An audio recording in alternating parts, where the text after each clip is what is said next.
Agar tidak rugi, peternak harus bisa menghitung biaya kos pakan harian kambing atau domba yang dipelihara. Nah, sebelum kita lanjutkan, silahkan like, komen, subscribe, dan nyalakan tombol notifikasi.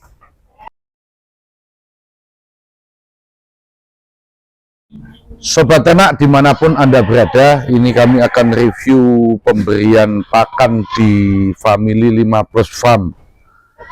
Untuk pemberian pakan di Family 5 Plus Farm ini kita lakukan sehari 2 kali.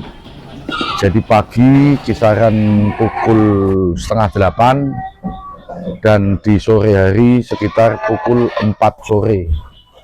Untuk menu pakan harian ini yang pertama, setelah palung ini nanti kita bersihkan, palung pakan kita bersihkan, lalu kita mulai dengan pemberian konsentrat.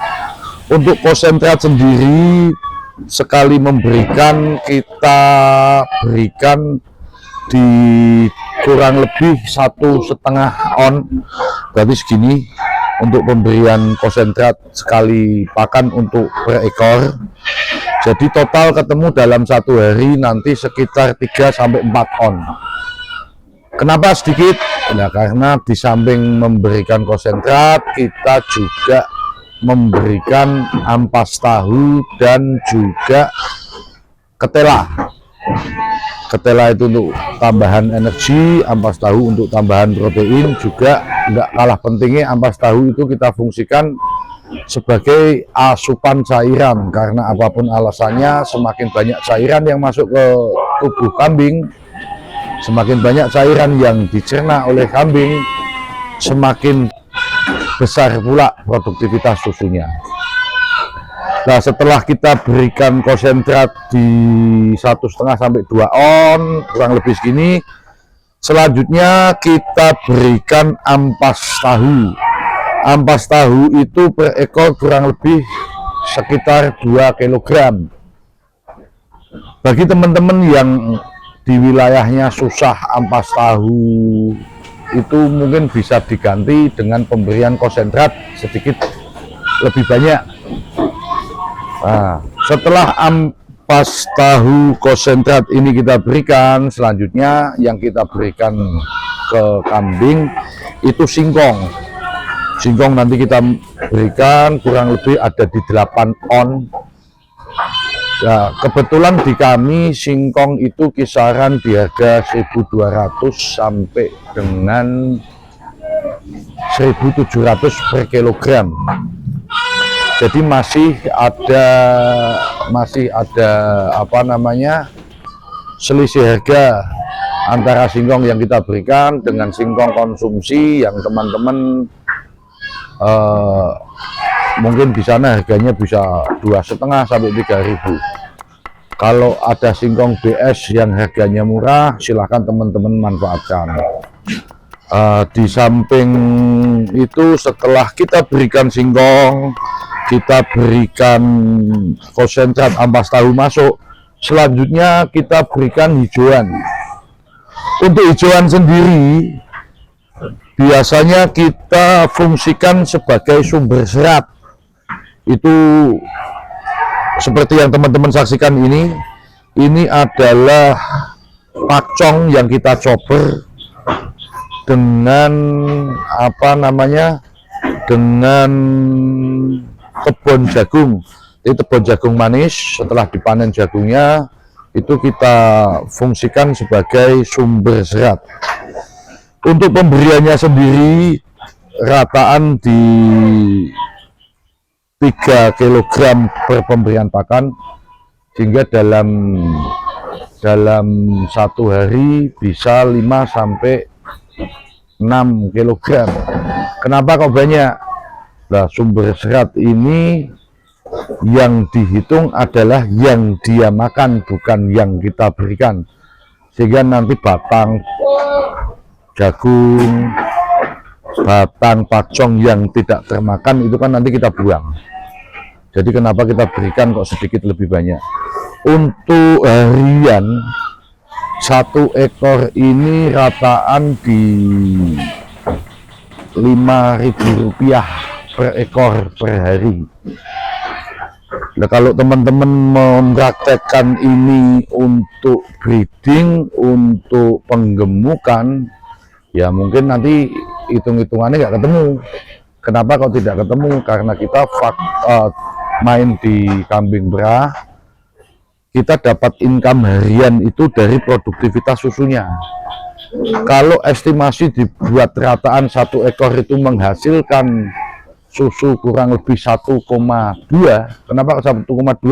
Ada yang 3 liter, ada yang 1 liter, bahkan untuk kambing-kambing jenis Jawa Randu yang produksinya hanya 800 mili. Itu pun nanti saling nutup, sehingga kita buat rataan nanti ada di 1,2 liter per ekor per hari. Nah, 1,2 itu ada di kisaran harga penjualan 29 sampai 30.000 per ekor per produktivitas per hari.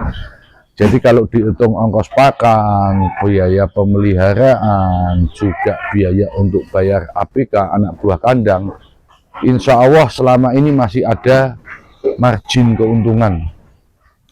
Nah, untuk yang nggak kalah pentingnya itu dalam pemberian pakan itu continue itu satu, jumlah, waktu, dan juga hal-hal yang perlu diperhatikan dalam pemberian pakan itu.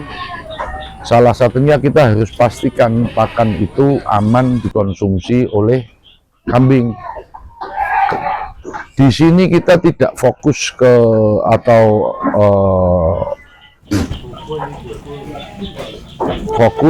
hanya hijauan yang kita berikan untuk sumber seratnya. Kalau misalkan di tempat kita nanti ada panen kacang hijau atau tumbuhan-tumbuhan pertanian yang bisa kita manfaatkan limbahnya untuk pakan, ya kita akan manfaatkan. Nah, kalau silase fermentasi kita juga gunakan. Ketika ada panenan jagung, hasilnya banyak, kebun jagungnya kan tidak mungkin kita berikan, karena daya tahan dia sebelum layu dan menguning itu paling 2-3 hari.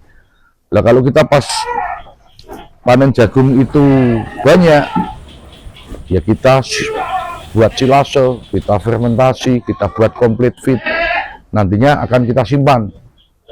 Itu digunakan ketika barangkali satu anak ABK ada yang izin sakit atau keluarganya punya acara, dia nggak bisa berangkat, itu kan bisa kita manfaatkan untuk sumber seratnya. Jadi hijauan nanti bisa kita ganti dengan silase maupun fermentasi. Nah, di fermentasi dan silase itu sendiri juga harus kita perhatikan.